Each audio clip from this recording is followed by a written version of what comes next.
Hey y'all, where y'all been? Welcome back to Reality Imbalance.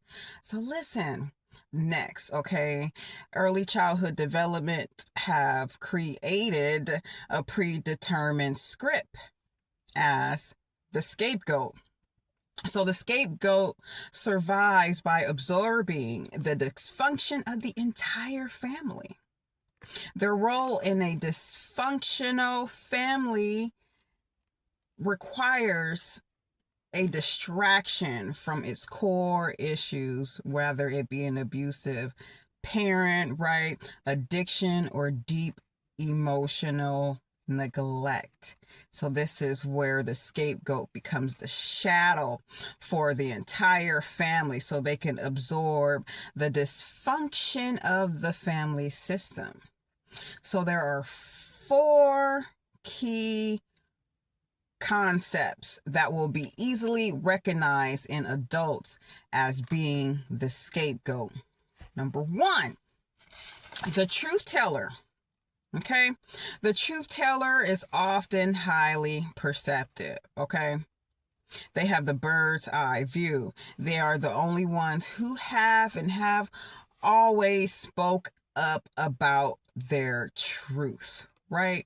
From their bird's eye view. But being a truth teller, you are often highly perceptive because they are pushed to the outside of the family's golden narrative.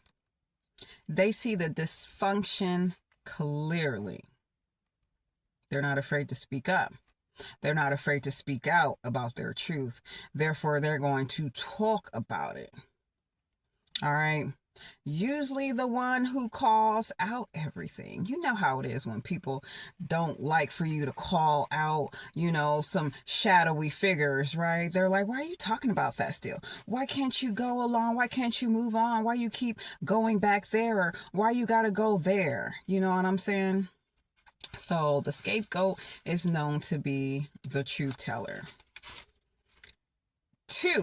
Number two for scapegoats, they internalize the blame. Why you gotta talk about that? Don't nobody care about that. You're the only one thinking about that. Why you gotta go there? You're the only one living in the past. You're the only one reacting to the past, right? So in this way, they internalize the blame as being the truth teller. So they might go to drugs or some other form of addiction because they are not being heard based on their truth. So after years of being the designated problem, they are often internalize this narrative. They may carry a heavy, lingering belief that they are inherently flawed, bad, or uniquely broken. Number three of the scapegoat, okay, acting out in their adulthood from this predetermined script develop in their early childhood development, okay? Fierce independence. They don't want to show up to any parties. They're not going to show up to no family events. Don't call them. They're not going to answer the phone. Don't text them. They're not going to text you back. Never schedule anything because they're not going to be there, right? They're fiercely independent. They don't consider themselves as the family. They don't identify with the family unit at all, okay? The family system was not a source of safety or support. The scapegoat learns to rely entirely on themselves, a shield against further betrayal.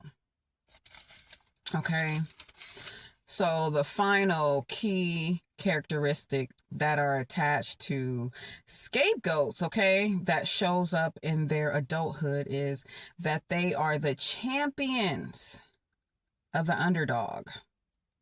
Maybe they've taken on a career, a job, okay, or a burden for that matter, all right, where they are helping out exclusively because they are able to see the trauma, the neglect on the other side, right? So they're over there helping. They're all in healthcare, right? They're all in nursing, right? Or they all are psychiatrists. They all are psychologists. So they have this champion of the underdog, like they're always rooting for the underdogs, especially in their career. All right. This is how a scapegoat will react. Having experienced profound unfairness within their own home, adult scapegoats often develop fierce empathy for others who are bullied, misunderstood, or cast aside. All right, so the scapegoat is the child unconsciously selected to carry the weight of the family's collective shadow. By pointing the finger at this child, the rest of the family avoids facing their unhealed wounds. So it becomes a survival type of mechanism, right? The tragedy of the scapegoat script is that it is a sacrifice. The child holds the family sin so that the toxic family structure doesn't collapse. The survival mechanism is often physical or emotional. Distancing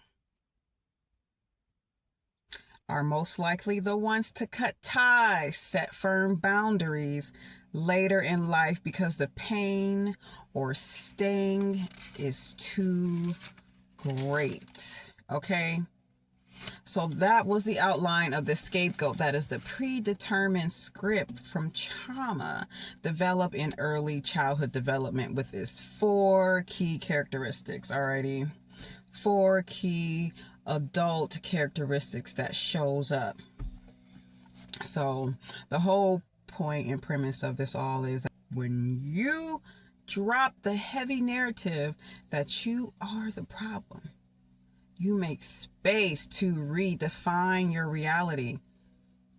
You become the creator. Often, because the scapegoat is often stripped of their hope because they are forced to carry the weight of the family's dysfunction. You can redefine your existence, right? With the simple knowing and embodying of this words of power affirmation that I create all hope, okay? This will help you drop this heavy narrative that you are the problem by internalizing, okay?